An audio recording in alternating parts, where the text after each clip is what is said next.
یہ مجلس جیسے آپ کے پاس بھی اعلان ہوا، خاندانی مسائل مشکلات پر حل، اور ظاہر بات ہے کہ ہم سب خاندانی مسائل کے گویا شکار نہیں، اسی درجے میں کم زیادہ کوئی یہ نہیں کہہ سکتا ہے کہ میرے ساتھ خاندانی کوئی مسئلہ نہیں۔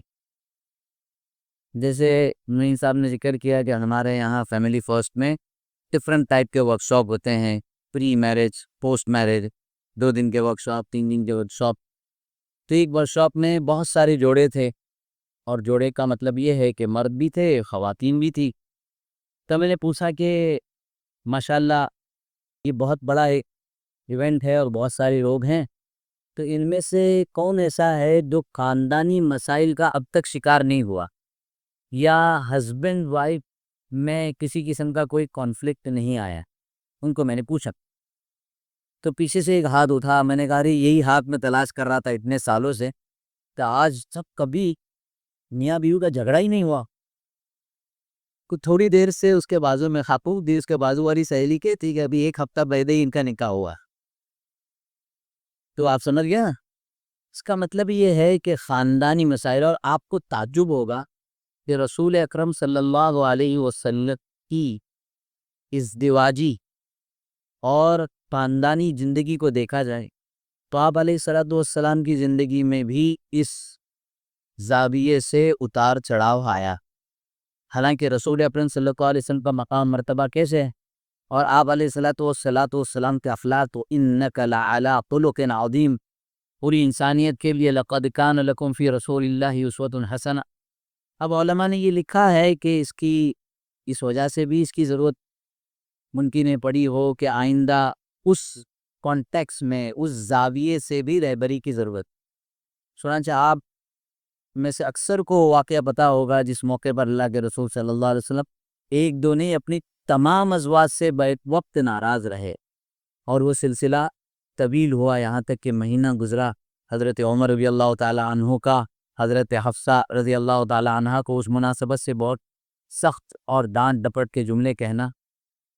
تو اس کا مطلب یہ ہے کہ جب اللہ کے رسول صلی اللہ علیہ وسلم اس زواجی معاملے میں یا خاندانی مسائل میں اس کا شکار ہوں گی، تو پھر اس کا سلیوشن کیا ہے، اس کا حل کیا؟ تو مسائل پر ہم بہت گفتگو نہیں کریں گے۔ اصل میں ہمارے دوستوں نے جو احباب ہیں وہ یہ سوچتے ہیں کہ 1 دن کا ورکشاپ رکھا جائے اور اس کے اندر ڈیٹیل ڈسکشن ہوا، تو مسائل پر ہم گفتگو کریں گے تو ترت طویل ہو جائے۔ مسائل مختلف حیثیتوں کے ہوتے ہیں۔ ایک تو ہسبینڈ وائف کو ایک دوسرے کو سمجھنا سمجھانا، افہام و تفہیم، انڈرسٹینڈنگ بٹوین دی اسپاؤس، ایک دوسرے کو سمجھنا، اور سمجھنے میں عام طور پر ہم اپنے زاویے عقل کو معیار سمجھتے کہ میرے مزاج کے مطابق ہونے چاہیے، میری طبیعت کے مطابق ہونے چاہیے، میری سوچ کے مطابق ہونی چاہیے۔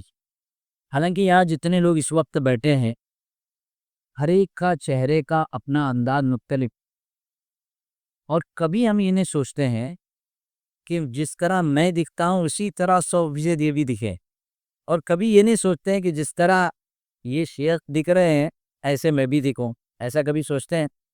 یہ تو مرد کے درمیان ہے، تو عورت کے بارے میں نہیں سوچ سکتے ہیں کہ وہ جیسے دکھے ویسا میں دکھوں، میں ویسا دکھوں جیسے وہ دکھے؟ ایسا ممکن نہیں۔ اس کو ہم نے دل سے ایکسیپٹ کیا، قبول کیا کہ یہ ممکن نہیں۔ لیکن سائیکولوجی میں ہم یہی کرتے کہ میری بیوی میری بات مان، میں جیسا سوچوں ویسے ہی وہ سوچے، میں جیسا کروں ویسے ہی کر۔ یہ ناممکن، مشکل نہیں ہے، ناممکن ہے، ہو ہی نہیں سکتا۔ چنانچہ قرآن کریم نے عباد الرحمن کی جو صفات ذکر کی ہے، خود عباد الرحمن کے سلسلے کا ایک عنوان بن سکتا ہے۔ بہت ساری صفات ہے اس میں، الذین یمشون علی الارض ہونا واذا خاطبهم الجاہلون قالوا سلاما والذین یبیتون لربهم سجدا وقیاما، مختلف صفات اس میں ذکر کی گئی۔ اس میں آگے چل کر ایک بات ہے، والذین یقولون، عباد الرحمن یہ کہتے ہیں، والذین یقولون کہتے ہیں، ربنا حب لنا من ازواجنا وذریاتنا، اے اللہ ہمیں گفٹ دے، حب لنا، یہ ہبہ سے ہے، ہبہ لفظ سنا ہوگا آپ نے، باپ نے بیٹے کو ہبہ کیا تھا یا نہیں کیا تھا؟ کلیان کی کتنی پراپرٹیوں کا اختلاف آتا ہے، جامع مسجد تک پہنچتا ہے کہ وہ گفٹ ہوا تھا نہیں ہوا تھا. تو جو ورڈ گفٹ ہبا کے معنی میں ہے، اور وہی دعا میں ہے کہ اے اللہ گفٹڈ عطا فرما. مطلب یہ ہے کہ یہ آپ اپنی طاقت سے اپنی قوت سے نہیں کر سکتے، یہ اللہ تبارک و تعالیٰ کی طرف سے گفٹ ملتا، اور یہ گفٹ اللہ سے مانگنے کو قرآن نے سکھایا ہے. اسی لیے ہم اپنی ٹریننگ سیشن میں جو شادی نہیں ہوئی ان کو اسی وقت یاد کراتے ہیں، اور جن کو ہو چکے ہیں ان کو موقع دیتے ہیں کہ آپ جا کر گھر پہ اپنی زوجہ کے ساتھ یاد کریں. ربنا ہب لنا من ازواجنا و ذریاتنا، آگے کیا ہے؟ قرۃ اعین، قرۃ اعین.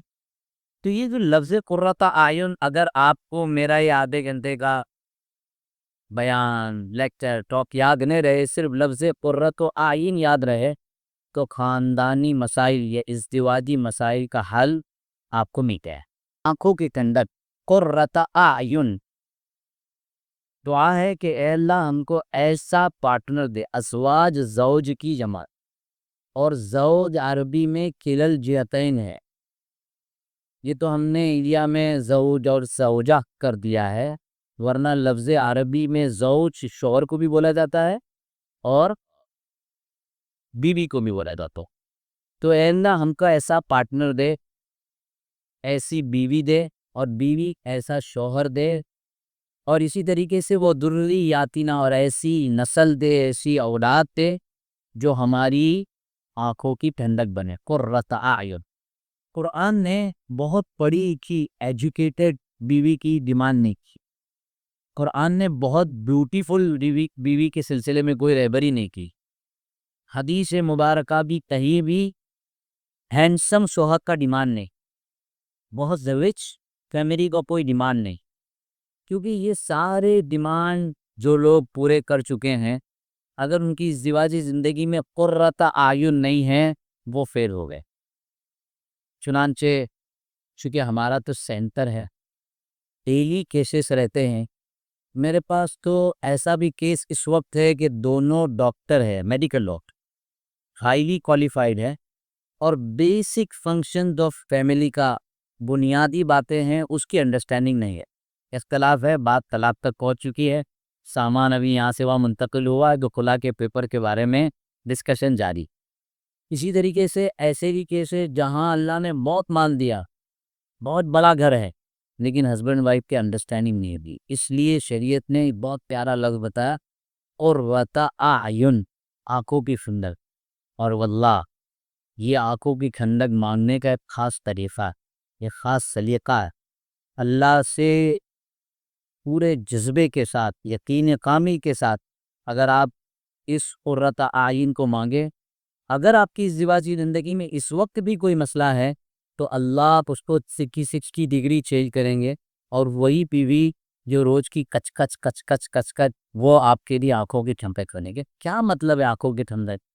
آنکھوں کی ٹھنڈک کا مطلب یہ ہے کہ جب آپ بیل دبائیں گھر پہنچتے، صبح سے آپ کام میں ہیں، بہت ساری مشغولی میں ہیں، اور جب آپ گھر پر پہنچنے کے بعد آپ نے بیل دبایا، آپ کی وائف نے دروازہ کھولا، تو اس کو دیکھتے ہی آپ کی آنکھیں ٹھنڈی ہو گئی، آپ کے ساری تھکن کی. اسی طریقے سے بیوی جو دن بھر گھر کے کاموں میں مشغول ہے، اور جب وہ شوہر آئے اور وہ اس کو ریسیو کرے، اس کو ویلکم کرے، تو اس کے لیے بھی یہی کیفیت. سچی بتا، کیا ہمارے معاشرے میں یہ کیفیت ہے؟ یہ سوال ہمارے اپنے سے. پورا تباہ ہو گیا معاشرہ. 80 to 90% تو یہ حال ہے کہ وہ سارے مطلب اس کی ساری انرجی بات کرنے کی ختم ہو جائے تب میں جا کے پہنچوں، پہلے پہنچوں گا تو سارا میرے اوپر ہی وہ اتار دے. اور ہمیں کیسا ٹریٹ کرنا ہے، کس طریقے سے ان موضوعات کو لینا ہے، یہ موضوع سمجھ ہی نہیں آتا. اب یہ تو زوجین کا معاملہ ہوا، جب زوجین کا معاملہ بہتر ہوگا تو آگے اولاد کی تربیت کا معاملہ بہتر ہوگا. والدین اور زوج یعنی بیوی یا شوہر، اس کے سلسلے میں کیسا ربط، کیسا دونوں کے درمیان عدل اور انصاف کا معاملہ کرنا ہے، یہ موضوع سمجھ میں آئے گا.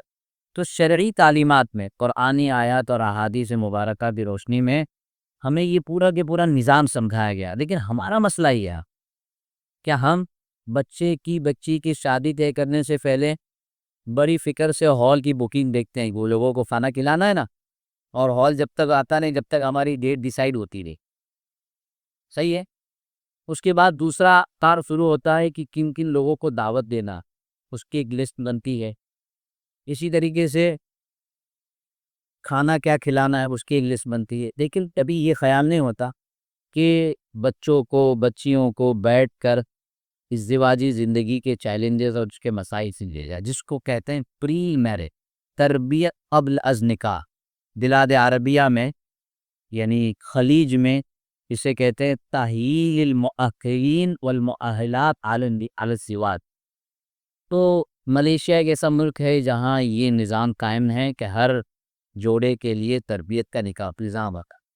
جب یہ تربیت ہو نا تو اس کے بعد خاندان کو بہتر بنانے میں دونوں کے لیے سہولت ہوتی ہے، خاندان کو خوشگوار بنانے میں، ازدواجی معاملات کو بہتر بنانے میں دونوں کے لیے سہولت۔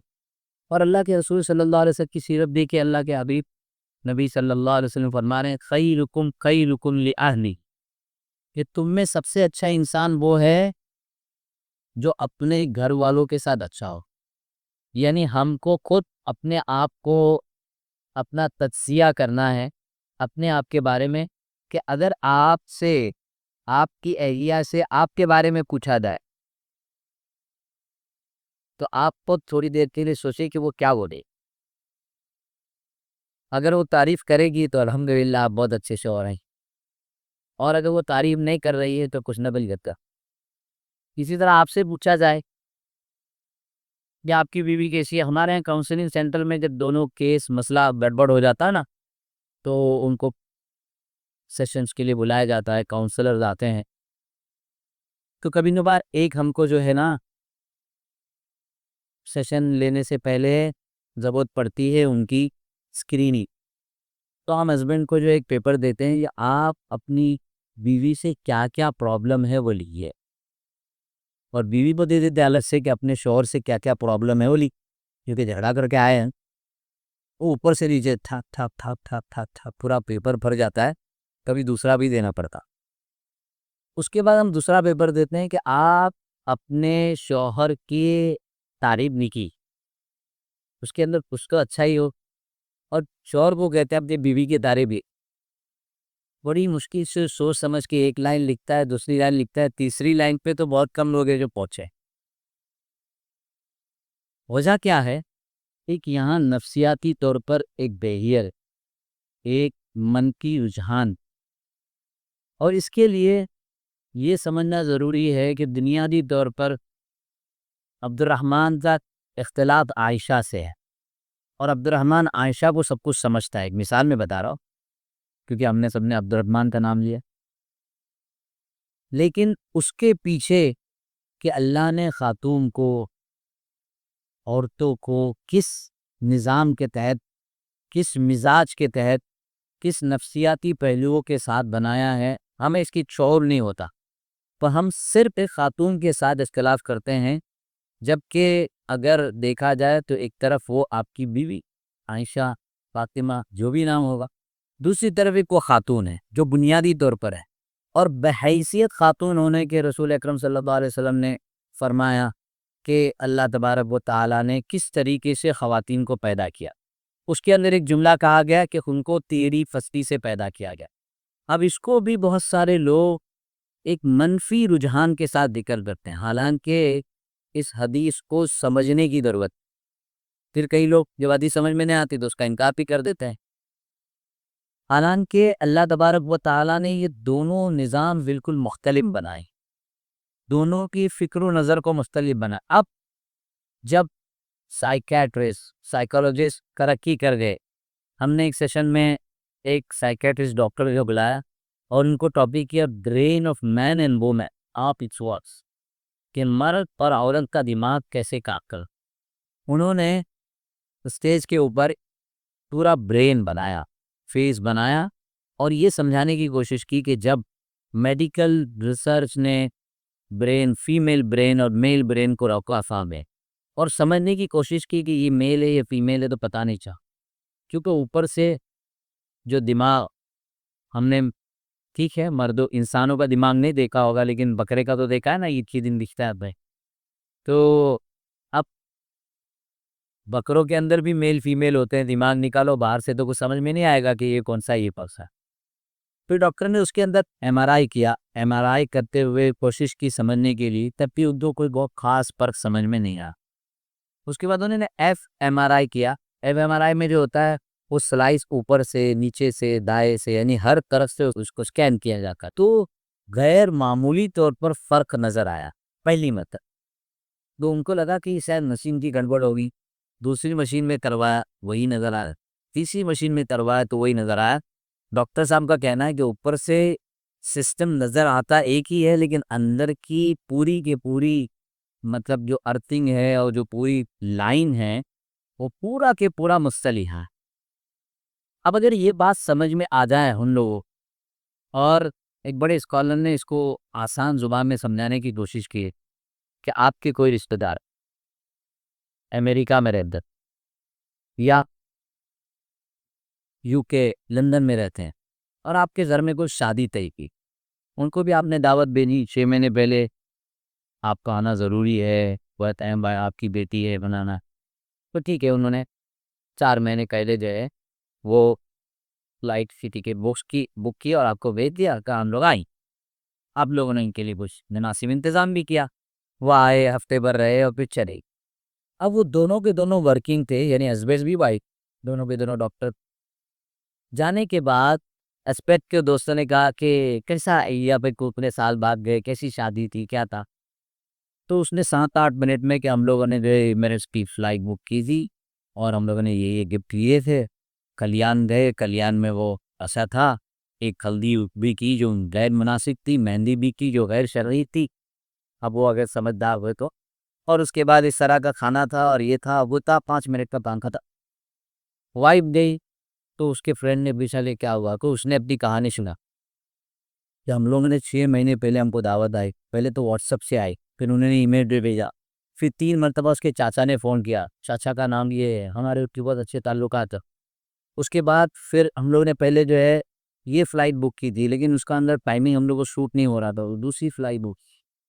پھر اس کے بعد جانے کے لیے ہم کو گفٹ لینا تھا، تو کون سے گفٹ لینے اس کی پوری لسٹ آ گئی، آدھا گھنٹہ ہو چکا ہے. پھر اس کے بعد ہم لوگ جس دن نکلنے والے تھے تو اس دن ہمارے لیے ایک ایمرجنسی کیس آ گیا، تو میں نے کیسے اس کو ڈیل کیا.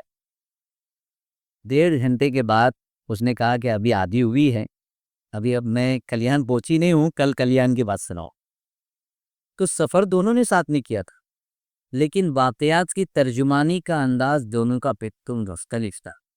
یہ عائشہ فاطمہ کا پرابلم نہیں، یہ اللہ تبارک و تعالیٰ نے جس طریقے سے ان کا نظام بنا، ان کی طبیعت بنائی، ان کی سائیکولوجی بنا، ان کا ذہنی ارتقاء بنا، اسی اعتبار سے ہے. اب اگر مرد اس بات کو سمجھے اور خاتون اس بات کو سمجھے تو ازدواجی زندگی کے مسائل بہت حافظ سے حل ہو جاتے ہیں. اسی لیے کہ رسول صلی اللہ علیہ وسلم فرمایا کہ تم میں بہترین انسان ہو جو اپنے گھر والوں کے ساتھ اچھا ہو، اور معیار بتلایا اپنے آپ کو، وَأَنَا خَيْرُكُمْ لِأَهْلِي، اور میں تم میں سب سے بہتر اپنے گھر والوں کے ساتھ ہوں. جبکہ وہاں پر بھی یہ معاملات تھے، وہاں پر بھی یہ شکایات تھے. کئی واقعات ہیں اس کے کہ حضرت عائشہ رضی اللہ تعالیٰ عنہ ناراض ہو گئی، حضرت حفصہ رضی اللہ تعالیٰ عنہ ناراض ہو گئی، ناراضگی کے اندر انہوں نے اس کا اظہار بھی کیا، اور اس اظہار کے بعد کس طریقے سے اللہ کے رسول صلی اللہ علیہ وسلم نے اس مسئلے کو حل کیا، یہ ہمارے لیے رہبری ہے. ہم مسئلے کو اپنی عقل سے حل کرنے کی چاہتے ہیں یا پھر اپنے دوستوں کے ذریعے سے حل کرنا چاہتے ہیں، حالانکہ شرعی تعلیمات میں نہ صرف عبادات یعنی نماز روزے زکوٰۃ ہے، بلکہ یہ ازدواجی اور عائلی مسائل کی بھی مکمل رہبری اور رہنمائی. پھر صحابہ کی زندگیوں کے مختلف تناظر کو دیکھتے ہوئے ظاہر ہے کہ ایک گھر کا ایک ماحول نہیں ہو سکتا. صحابہ کی مختلف زندگیوں کے واقعات کو نقل کرتے ہوئے اسی بات کو بتلایا گیا کہ کس طریقے سے عائلی مسائل کو اور خاندانی مسائل کو حل کیا گیا. تو یہ معیار ہم سب کے لیے ہے. اب اس معیار کے لیے کس طرح کی کاوش ہونی چاہیے، اس طرح کی کہ کیسے ہم اپنی ازدواجی زندگی کو اور اپنی اولاد کو اپنے لیے قرۃ اعین بنائیں، آنکھوں کی ٹھنڈک بنائیں. اور اس کے لیے ایک کوشش ہے، ایک محنت ہے، ایک پورا پروسیس ہے. ہم ٹریننگ کیمپ میں یہ بتانے کی کوشش کرتے ہیں کہ جس طرح گاڑی کار ڈرائیو کرنا ایک اسکل ہے، ایک صلاحیت ہے. ایک آدمی کے ہاتھ پہ اپنے چابی دے دی کہ بھائی آپ گاڑی چلانا آتے ہوئے نہیں چاہتے تو آپ اور چابی واپس لے کی نہیں لیکن پھر بھی میں مینیج کر لوں گا. ارے ٹھیک یہ چلانے نہیں آتی، میں سنبھالوں گا، کوشش کروں گا. ہم گاڑی دیں گے، آپ میں سے کوئی دینے والا ہو تو بتاؤ کہ میں چابی لے گا نہیں نا. کیونکہ گاڑی چلانا اگر نہیں جانتا ہے تو ظاہر ہے وہ کیا کرے گا، اپنا نقصان کرے گا اور دوسرے کا بھی نقصان کرے گا. لیکن ازدواجی زندگی کے سلسلے میں آپ پوچھ لیں معاشرے میں ابھی کتنے نکاح ہو رہے ہیں دسمبر میں کہ کیا آپ نے how to treat with your wife, how to live with your husband سیکھا ہے، ازدواجی زندگی وہ سیکھا ہے تو آپ کو 99% یہی جوان ملے گا کہ کیا سیکھتا. اور زیادہ سے زیادہ سیکھنا کیا ہے کہ میں اللہ کے فضل سے مفتی بھی ہوں، قاضی بھی ہوں، نکاح نامہ بھی میرا ہوتا ہے. تو کئی مرتبہ نکاح کے وقت میں دلہے میاں آ گئے، ابھی چاچا آ رہے ہیں، ان کی گاڑی آ رہی ہے ادھر پاس میں تو وہ نہ کچھ پر بات کر رہی ہے، قریب آ کر دعائیں ذرا یاد نہیں کی ہے، دعائیں کیا. تو سیکھنا اگر ہو نا تو سیکھنے میں بھی کیا آتی ہے، تو خالی وہ دعا وہ جو پیشانی پکڑ کے دعا پڑھتے ہیں وہ کیا دعا ہے. تو مطلب یہ سمجھتے ہیں کہ بس یہی سیکھنا ہے، یہ ایک سیکھنا ہے. یہ تو ایسا ہو گیا ہے جیسے کہ کار کو جو ہے نا کس بٹن کو کیسے کھولنا ہے، کیسے بند کرنا ہے، یہ سیکھتا. اور میں نے کہا تو ابھی یہ دعا سیکھے گا بھائی، یہ وقت ہے دعا سیکھنے کا اور تجھے دعا یاد رہے گی. یعنی پورے سال 2 سال پہلے سے شادی کی تیاری، شادی کے معاملات طے ہوئی، اتنا بھی موقع نہیں ملا کہ اپنی ازدواجی زندگی کی ابتدا کرنے کے آداب اور اس کے شرعی معلومات اس پر حاصل کریے. عجیب صورتحال ہے. سے تعجب یہ پہلے بڑے بزرگ ماشاءاللہ یہاں کتنے بزرگ تشریف فرما ہیں. پہلے زمانے میں امید تو کرتا ہوں کہ یہ سارے بزرگ اسی معیار اور مزاج کے ہوں گے، کیونکہ کلیان بہت معروف شہر ہے. ماں یہاں علم و ارتقاء ہے، عرب و ادب ہے اور اصحاب فضل ہے اور تاریخی شہر ہے. چونکہ جامع مسجد بمبئی کے اندر ایک کتب خانہ ہے، کتب خانہ مدرسہ محمدیہ، تو اس کے اندر مینوسکرپٹس ہیں اور بہت سارے ہمارے مینوسکرپٹس ہیں نا، تو ہاتھ سے کل لکھے ہوئے قلمی نسخے میں کلیان کا ذکر ہے.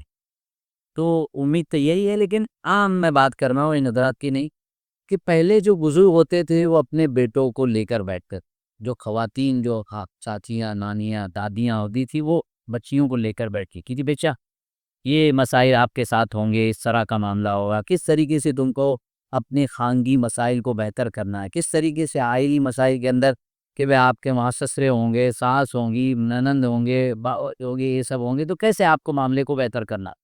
اور اسی طریقے سے شوہر کو بتایا جاتا تھا جو لدا بچیوں کے اندر یہ مزاج ہوتی ہے، نرمی ہے اور کس طریقے کا مزاج ہوتا ہے، لیکن ساری چیزوں کو سکھایا جاتا ہے.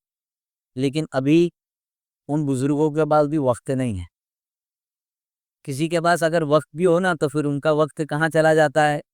تو میں ایک سفر میں تھا اور ایک بزرگ ہمارے ساتھ تھے اور وہ کان میں انہوں نے وہ ایئرپورٹ وہ لگا اسکرین پر، مجھے ایسا لگا کہ کوئی بہت اہم کوئی کورس وورس چل رہا ہے اور بہت توجہ کے ساتھ یا کوئی بیان چل رہا ہوگا، کوئی اچھے اسکالر کی کوئی لیکچر ہوگی تو سن رہے ہیں.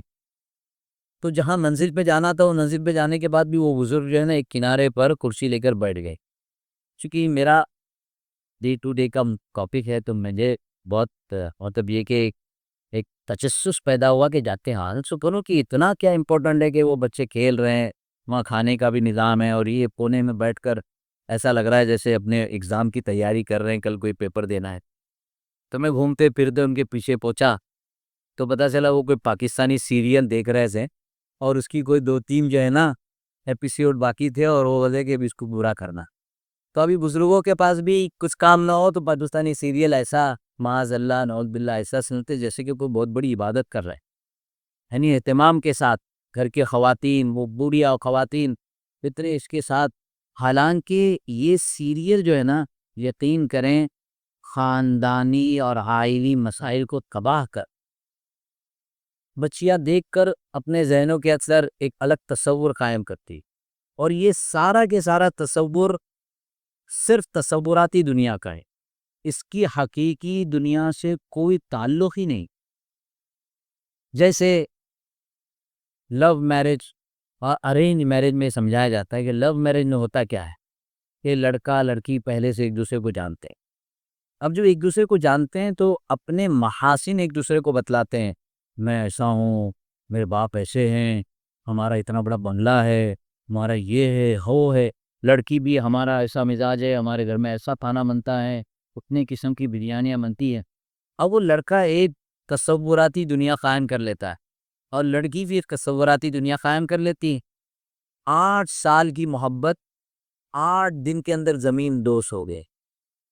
تصوراتی اس وقت تو ایک دوسرے کے لیے جان دینے کے لیے تیار، مر جاؤں گا، مر جاؤں گی، ماں باپ سمجھا رہے بیٹا یہ مناسب رشتہ نہیں ہے، لیکن نہیں، سارے خاندان سے، اور 2-3 مہینے نہیں ہوئے معاملہ سارا کے سارا صاف ہو گیا۔ وجہ کیا ہے؟ یہ فلم انڈسٹری نے، یہ سیریلز نے ایک تصوراتی دنیا قائم کر دی جس کا حقیقت سے کوئی تعلق نہیں۔ حقیقی دنیا دیکھیں، رسول اکرم صلی اللہ علیہ وسلم نے فرمایا، اور یہ 2 حدیثوں کو اگر آپس میں جوڑ کر سمجھا جائے تو بات پوری سمجھ میں آتی، ورنہ ہمارا ایک کسی اور ملک میں ایک پریزنٹیشن تھا، تو ایک خاتون آئی بعد میں، انگریز نتبی کے یہاں تھی، تو وہ بیک گراؤنڈ ایشین ہی، تو بولے شریعہ سیئنگ اباؤٹ میرج کے اس میں ہسبینڈ کو کہا گیا ہے کہ وہ تو رجال ہے، قوام ہے، اور عورتیں اس کو سجدہ کرے، اس طرح وہ اس کو انٹرپریٹ کر رہی، اس کی شرح بیان کر رہی، اور تھوڑا سا ہے نا مفتیوں کو عالموں کو تھوڑا گرم کر دو، پھر وہ گرم ہونے کے بعد دوسرے ہی ٹریک پہ چلے جاتے اور ان کا کام ہو جاتا۔ تو اس نے بہت سارے اس طرح کے دنیا کے بہت عورتوں پر ظلم ہوتا ہے اور خواتین کا تو کوئی انصاف نہیں، اور سجدہ کیے مردوں کو اتنا بڑا مقام، اور وہی طلاق دے سکتے ہیں، ہمارے کو تو کوئی حق ہی نہیں۔ مطلب کون سی حدیث ہے؟ حدیث سنیا ہی ہے نا، وہ حدیث تم تھوڑا سا علمی اعتبار سے تو وہ حدیث ہے، لو کنت آمرا ان یسجد لی احد لامرت المرأة ان تسجد لزوجها۔ پہلے تو حدیث کا ترجمہ آپ بتائیے کہ ترجمہ کیا ہے؟ بولنے نے تو اس میں نے کہا دیکھو کوئی بات آپ کہہ رہے تو اس کی ریسرچ کرو، اس کی ڈیٹیل لو، اس کا بیک گراؤنڈ چیک کرو کہ اس کا ایک کانٹیکس کیا تھا، اس کا بیک گراؤنڈ کیا تھا۔ چنانچہ یہ حدیث ہے کہ اگر کسی کو سجدے کا حکم ہوتا تو بیویوں کو حکم ہوتا کہ وہ شوہروں کو سجدہ کریں۔ اس حدیث کا ایک کانٹیکس ہے، وہ یہ ہے کہ صحابہ ملک شام سے واپس آئے، اور سیریا میں جو بادشاہ تھے نا، وہ اپنے رعب کے لیے سونے کی کرسیاں رکھتے تھے، اور ان کے پاس آس پاس شیر ہوتے تھے، ان کے بڑے بڑے جو ہے طاقتور تلوار لے کے کھڑے ہوتے تھے، جو بھی ان کے پاس آئے وہ پہلے سیدھے سجدے میں ان کے سامنے سجدہ ریز ہوتا تھا۔ صحابہ تو ظاہر ہے کہ یہ پیشانی ہماری تو اللہ کے علاوہ کسی اور کے سامنے جھکنے والی نہیں ہے۔ حضرت جعفر کے واقعے میں حبشہ کے سفر کے اندر آپ نے سنا ہوگا، تو صحابہ نے وہ واقعہ دیکھا تو آ کر اللہ کے نبی صلی اللہ علیہ وسلم سے کہا کہ یا رسول اللہ، ان ظالموں اور کافروں کی رعایا کے دل میں ان کی جو محبت ہے، حالانکہ وہ محبت تو کیا تھی، وہ تو مجبوری تھی، ان کی جو درجے کی محبت ہے ان سے کئی ہزار گنا محبت ہم آپ سے کرتے ہیں، لہذا ہم چاہتے ہیں کہ آپ کو سجدہ کرے، کیونکہ ہم نے ان کو دیکھا کہ وہ اپنی بادشاہ کو سجدہ کرتے ہیں، آپ ہمارے سب کچھ ہے۔ تو اللہ کے رسول صلی اللہ علیہ وسلم نے فرمایا سجدے کی تو گنجائش ہی نہیں ہے، اگر گنجائش ہوتی تو، اگر پاسبلٹی ہوتی تو عورتوں کو ہوتا کہ وہ اپنے شوہروں کو سجدہ کرے، یعنی درجہ وہاں سے شروع ہوتا، یہ تو گنجائش ہی نہیں ہے۔ یہ ایک حدیث کا کانٹیکس ہے۔ اسی طرح دوسری حدیث ہے، صحابہ سفر سے واپس آ رہے، مسلم شریف کی حدیث ہے، اور مدینہ قریب آنے سے پہلے ایک صحابی ہے انجشہ گنا، وہ انجشہ صحابی جو ہے نا وہ ہوڑی گاتے تھے۔ ہوڑی کیا ہوتی ہے کہ جب سفر میں چلتے ہیں تو اس دور میں، ابھی کا دور الگ ہے، اس دور کا الگ، تو قافلہ چلتا تھا تو ایک آدمی کچھ خاص قسم کی آوازیں نکالتا، یعنی وہ میوزک تھی اس زمانے کی، اس آوازیں کو سن کر اونٹ جو ہے نا وہ بالکل مدہوش ہو جاتے تھے اور بڑی تیزی سے دوڑتے، تو انجشا مدینہ کو دیکھ کر اور زور سے بڑی خوبصورت انداز میں، تاکہ ہم لوگ جلدی جلدی، جیسے ہم نہیں کہیں دلی سے بائی روڈ آ رہے ہیں اور کلیان آنے والا ہے، پیونڈی پہنچ گئے، ادھر پہنچ گئے تو اسپیڈ اور بڑھ جاتی، گھر پہ جا کے آرام کریں گی اس طرح سے. تو انہوں نے مودی بجانی شروع کی اور اونٹ بڑے تیزی سے دوڑنے لگے،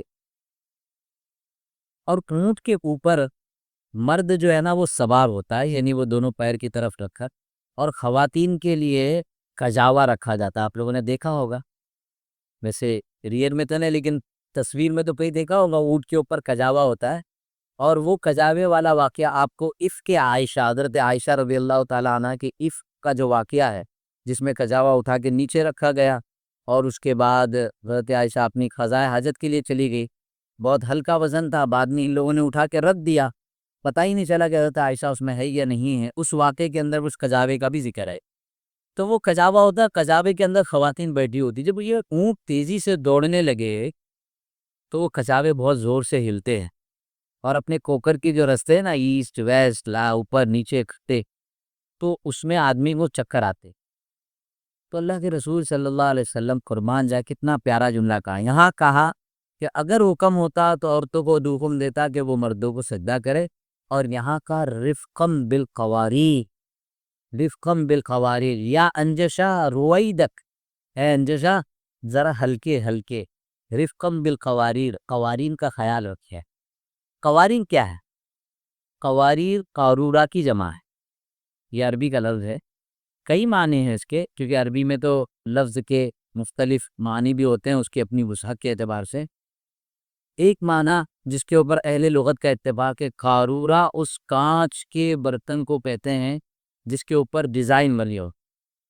تو پہلے دور میں پرانے گھر ہوتے تھے اور اس کے اندر شوکیس میں بہت خوبصورت برتن ہوتے تھے، اور عید کے دن دادی جان نکالتے تھے، شیرخرما پلاتے تھے، اور بعد میں 11 بجے سے پہلے اپنے ہاتھ سے دھوئے، بہو کو دھونے بولے کام والی کے ہاتھ میں نہیں دینا ہے، کیونکہ اس کے اوپر کی جو ڈیزائن ہے، اگر وہ ایک ڈیزائن خراب ہو جائے تو پورا سیٹ خراب ہو جاتا.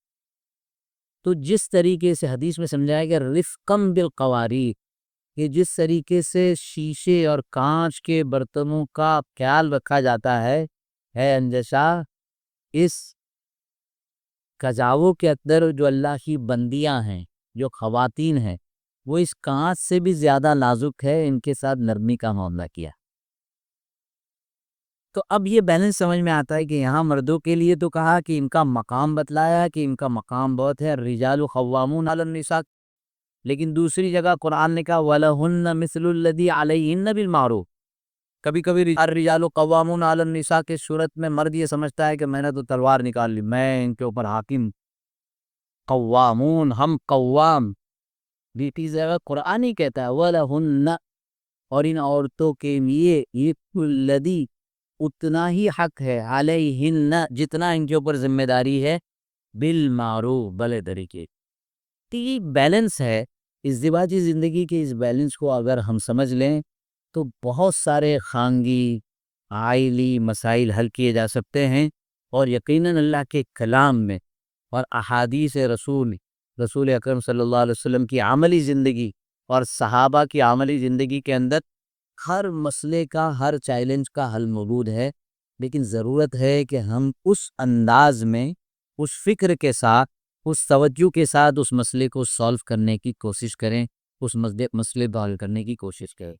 تو بہرحال یہ آج کی مختصر نشست اسی مناسبت سے ہیں کہ عائلی مسائل تو بے شمار، اگر مسائل اور مشکلات اور چیلنجز سے نبرد آزما ہونے اور ان سے مقابلہ کرنے اور ان کے سلیوشن نکالنے کی صلاحیت اگر ہمارے اندر پیدا ہو جائے تو ہر مسئلہ بے حیثیت ہو جاتا ہے. اور آپ یقین کریں، سینٹر پر ایک کیس آیا، نمرہ کا تھا، سینٹر جامع مسجد میں، ان کے والد جامع مسجد میں نماز پڑھتے تھے. وہ میرے پاس آئے کہ ہم کو کھلا کا فارمیٹ چاہیے. تو مجھے باہر سے ادھر سے پتہ چلی کہ میں نے ایک مصنوعی غصہ بھی خانگی اور آئلی مسائل میں غصے کو مصنوعی بنانا چاہیے. حقیقی غصے کو کنٹرول کرنا سیکھو، اور مصنوعی غصہ کس وقت لگانا ہے اور کتنے ٹیمپریچر کا یا کتنے لیول کا ہونا چاہیے یہ بھی سمجھنا ہے. تو میں نے ان کے ساتھ تھوڑا مصنوعی غصے کے استظہار کیا. ہم نے کہا حد ہو گئی بھائی، 5 نماز ادھر پڑھتے ہو اور اب آئے ہو خلا کا ڈرافٹ لینے کے لیے. ہم لوگ بس اسی لیے رہ گئے. ابھی مولوی صاحب پہلے تو خالی نکاح پڑھاتے تھے اور جنازے کی نماز پڑھاتے تھے، ابھی ایک کام اور بڑھ گیا، خلا کا ڈرافٹ دے، اور کوئی کام ہی نہیں ہے مولویوں کا. میں نے کہا یہ مرتبہ بات نہیں مفتی صاحب، وہ پولیس کیس ہو گئی ہے، 30 مرتبہ انہوں نے ہمارے گھر سے پولیس بھیج دیا، ہم نے بھی نہیں چھوڑا، ہم نے بھی ان کے ابا کو صحیح کر دیا، امی کو صحیح کر دیا، یہ کر دیا وہ کر. ساری باتیں سنی گا. میں نے کہا اچھا آپ اپنے داماد کا نمبر دے سکتے ہو؟ ہاں آپ کو بھی اتنی گالی دے گا، اتنا نالائق ہے، اتنا پرانا، وہ جو بھی الفاظ کہنے تھے. میں نے کہا اچھا ٹھیک ہے، آپ کی سب باتیں سن لی، اب آپ مجھے نمبر دے سکتے ہو؟ 40 منٹ لگائے نمبر دینے کے. میں نے کہا 8 نومبر کو آپ کی مہیلا منڈل میں فائنل ڈیٹ ہے، اب 1 مہینہ ڈیلے تو کر سکتے ہیں، کئی مرتبہ وہ مہیلا منڈل والے آگے پیچھے ہو جاتے، 1-2 مہینے کی ڈیٹ آگے کر. نہیں نہیں نہیں ایسا نہیں ہے. اس داماد کو فون لگایا، کہا وہ ہوتی آپ کو، اس میں اپنی کہانی شروع. میں نے کہا بھائی بہت اچھی بات ہے، ایک بچہ ہے، آپ ملاقات تو کر سکتے ہیں. خیر وہ آئے ملاقات کرنے کے لیے. 5 سے 6 مرتبہ وہ کی بیوی کی، شوہر کی بیوی کے لیے خواتین ہیں جو کاؤنسلر ہے، سیشن میں 1 مہینے کی محنت کے بعد وہ جتنے تصوراتی یا دماغی ایک منفی رجحان کا ایک پورا کے پورا وہ بنا ہوا تھا، یعنی شیش محل وہ زمین دوز ہوا، اور دونوں میاں بیوی آپیت سے گئے، آج تک آپیت سے رہ گئے. ہم دیکھتے یہ انشاءاللہ یہاں بھی ہمارے بہت سارے ساتھی کوشش کرتے ہیں، اور میں ممبئی میں بھی ہمارے جماعت کے احباب سے متعلق کو رہتا ہوں، ملاقاتیں ہوتی ہے. تو کاؤنسلنگ کا تو نظام مکمل طور پر ہے ہی. اب شاید آئندہ اس کی بھی کوشش ہے کہ تو جس طرح کا جو ہے پورا 1 دن کا ورکشاپ اور پروگرام رکھا جائے. مقصد اس کا یہی ہے، کسی اور کی زندگی تو بات کی بات ہے، خود ہماری زندگی. احمد آباد میں ہم نے یہ ورکشاپ لیا، تو ورکشاپ کے بعد ایک بزرگ آئے، تقریباً 65 سال کی عمر کے تھے، کو بولے کاش 40 سال پہلے آپ کے ورکشاپ میں رہتا ہے. تو میں نے کہا کہ یہ آپ کے لیے نہیں ہے، ابھی آپ کے پوتوں کے لیے، آپ کے نواسوں کے لیے، کم سے کم ان کی تو فکر کر لو. میں نے تو اپنی زندگی بھلے اجیرن کی، روزانہ کے جھگڑے اور آج تک چل رہے ہیں. میں نے کہا ٹھیک ہے ابھی آج تو بند کر دو. خلاصہ یہ ہے کہ آئلی مسائل کوئی بہت بڑا مسئلہ نہیں ہے، ان مسائل کو ہم نے مسئلہ بنایا ہے. اس کے حل کے لیے شعور کو بیدار کرتے ہوئے، فکر و نظر کو وسیع کرتے ہوئے اگر مسئلے کا ہم ابالہ دیں تو بہت عافیت سے اس مسئلے کا حل ہوتا ہے. اللہ تبارک و تعالی ہم سب کے ازدواجی زندگی کو خیر عافیت والا بنائیں، ہم اس سب کو آپس میں ایک دوسرے کا قرۃ اعین، آنکھوں کی ٹھنڈک بنائیں. ایک ریکویسٹ کے جانے سے پہلے، اگر واٹس ایپ یوز کرتے ہو اپنے نمبر پر، ویسے مجھے امید تو ہے کہ تقریباً یوز کرتے ہوں گے. 3 دن پہلے میرا لکھنؤ کے علاقے میں سفر تھا، تو ادھر نارمل لوگ چھوٹے من تو فون بھی یوز کرتے. میں نے کہا اپنی بیوی کو صرف قرۃ اعین لکھ کے بھیج دینا. قرۃ العین ایک نام بھی ہوتا ہے، تو کہیں نہ کہیں سے تو سفر شروع ہو جائے گا کہ تو میرے لیے آنکھوں کی ٹھنڈک، میں تیرے لیے آنکھوں کی ٹھنڈک، اور ہم مل کر اپنے بچوں کی تربیت ایسی کریں گے کہ وہ ہماری آنکھوں کی ٹھنڈک بنے، اور یہ معاشرہ پورا کے پورا اس طرح اسلامی معاشرہ بنے، پھر آگے کے بہت سارے مسائل اشاعتہ حل ہو سکیں گی. وما علینا الا البلاغ. صلی اللہ وسلم علی نبینا محمد وعلی آلہ وصحبہ اجمعین.